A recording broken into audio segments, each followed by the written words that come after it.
Okay, alright. So, karong August 10, 2026, mayroon lang akong gustong klaruhin.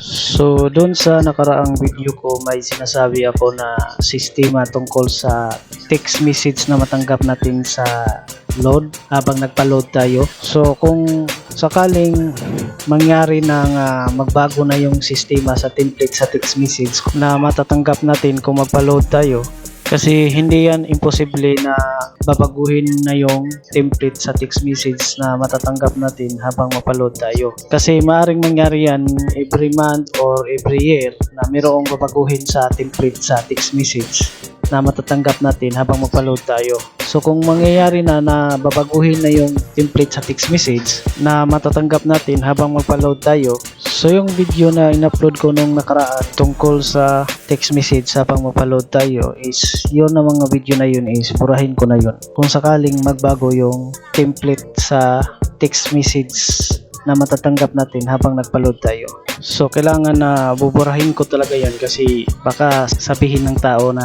nagsisinungaling lang ako doon kasi hindi natugma yung maranasan nila kung susubukan nila yon kasi meron ng pagbabago sa template sa text message na matatanggap natin kung magpa-load tayo. So para maintindihan ninyo ng mabuti ang mga sinasabi ko dito tungkol sa template sa text message na matatanggap natin habang magpa-load tayo, so panoorin lang ninyo yung link sa video na ilagay ko sa comment or sa description sa video na ito para mag-gets ninyo kung anong ibig sabihin ko.